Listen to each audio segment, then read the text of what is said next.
Oi, gente, sou o professor Felipe Custódio, estou aqui junto com vocês no canal 7 para darmos continuidade às aulas de revisão para o Enem 2011. O conteúdo dessa aula pode ser baixado no endereço www.c7s.com.br. Essa é mais uma iniciativa do Colégio 7 de Setembro visando a sua preparação para o Enem desse ano. Na aula de hoje, vamos trabalhar a área de competência 7, que é uma área mais voltada para o estudo da Química, e na habilidade 24. Área 7. Apropriar-se de conhecimentos da Química para, em situações problema, interpretar, avaliar ou planejar intervenções científico-tecnológicas. Habilidade 24. Utilizar códigos e nomenclatura da Química para caracterizar materiais, substâncias ou transformações químicas. Olha, gente, essa área de competência 7 vai trabalhar exatamente com a ciência química, que é aquela ciência que estuda a matéria e as transformações que a matéria sofre. Precisamos entender essa ciência para poder intervir no meio ambiente, buscando a melhoria deste e também o melhor bem-estar para toda a humanidade. Essa habilidade 24, tratada nessa aula, a gente vai trabalhar especificamente com códigos e símbolos que são próprios dessa ciência química. Para que a gente possa entender essa ciência e possa aplicá-la de forma adequada, com intervenções importantes, é preciso que a gente conheça essa nomenclatura específica. Uma aplicação atual muito importante da química, dessa ciência, é exatamente nas pilhas e nas baterias. Atualmente, essas pilhas são feitas de íons lítio, que são muito mais duradouras e têm uma eficiência muito maior do que as baterias anteriores. De posse dessas informações, vamos para a resolução da nossa primeira questão.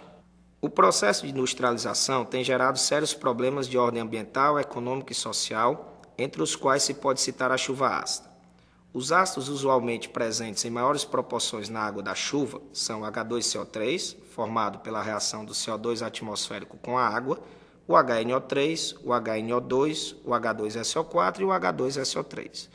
Esses quatro últimos são formados principalmente a partir da reação da água com os óxidos de nitrogênio e de enxofre gerados pela queima de combustíveis fósseis. A formação de chuva mais ou menos ácida depende não só da concentração do ácido formado, como também do tipo de ácido. Essa pode ser uma informação útil na elaboração de estratégias para minimizar esse problema ambiental. Se consideradas concentrações idênticas, quais dos ácidos citados no texto conferem maior acidez às águas das chuvas? Item A, HNO3, HNO2. B, H2SO4 e H2SO3. C, H2SO3 e HNO2. D, H2SO4 e HNO3. E o item E, H2CO2 e H2SO3. Lembrando, gente, que a chuva só é classificada como chuva ácida quando o seu pH apresenta um valor menor do que 5,5. Você lembra que a escala de pH, valores menores do que 7, já caracterizam o meio ácido.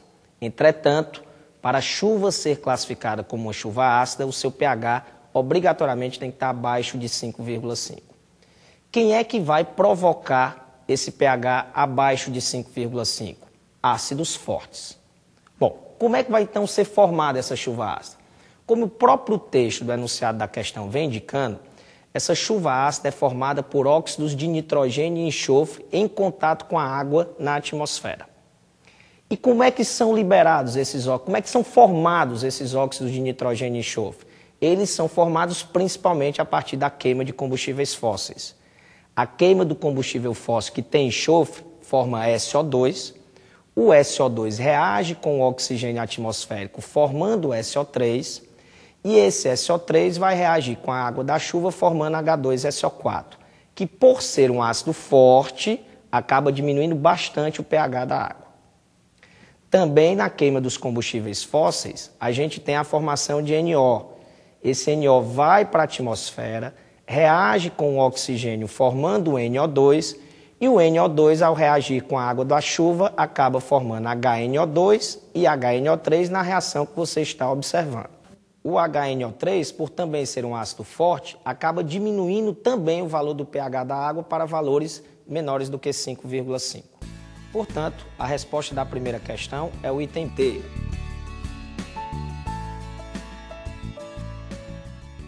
Um dos aspectos mais importantes do Enem é a contextualização dos assuntos em nosso cotidiano, em nossas vidas.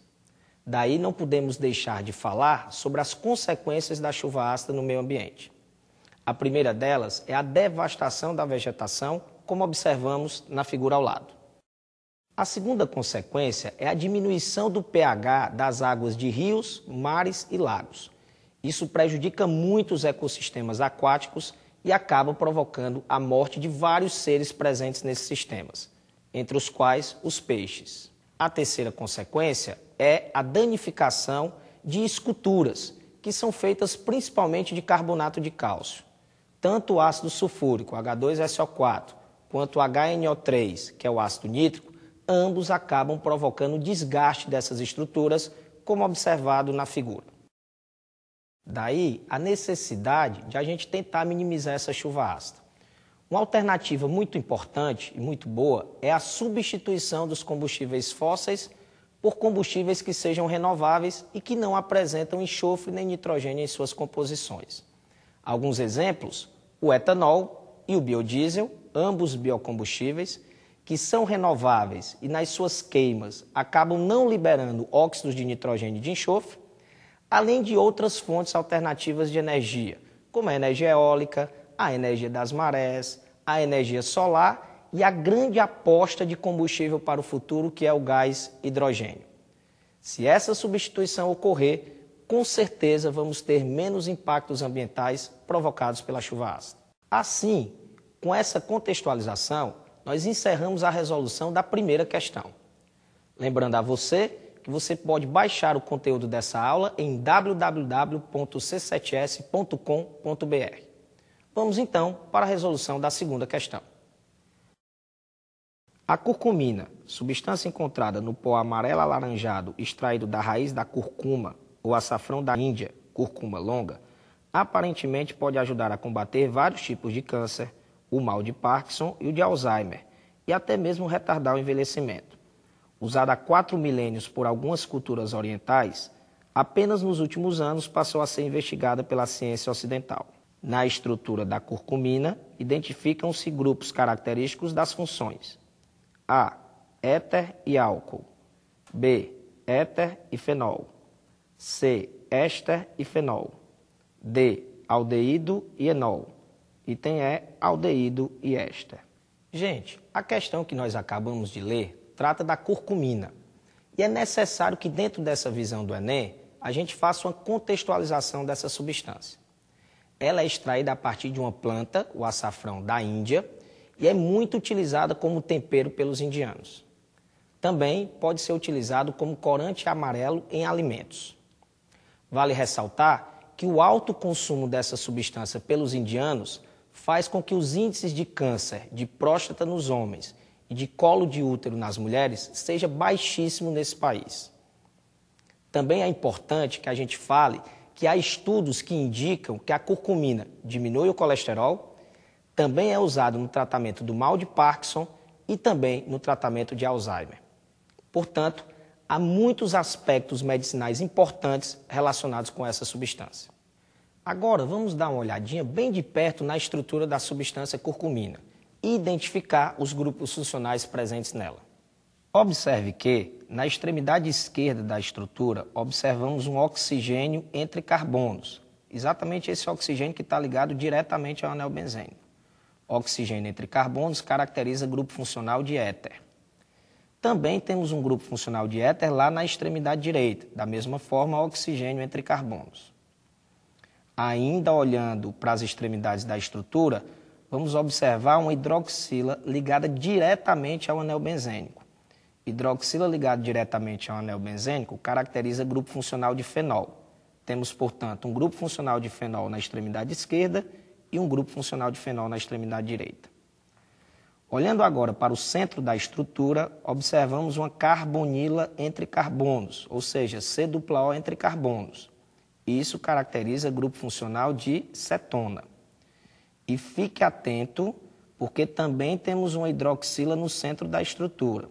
Mas essa hidroxila está ligada a um carbono insaturado, ou seja, um carbono que forma ligação dupla. Essa hidroxila não é de grupo funcional de álcool. Essa hidroxila é de grupo funcional de enol, caracterizada pela hidroxila ligada ao carbono insaturado. Portanto, a resposta da questão é o item B. Bem, gente, com a conclusão da segunda questão, eu quero lembrá-los de acessar o conteúdo dessa aula e de todas as outras aulas no canal 7, no endereço www.c7s.com.br. Até a próxima!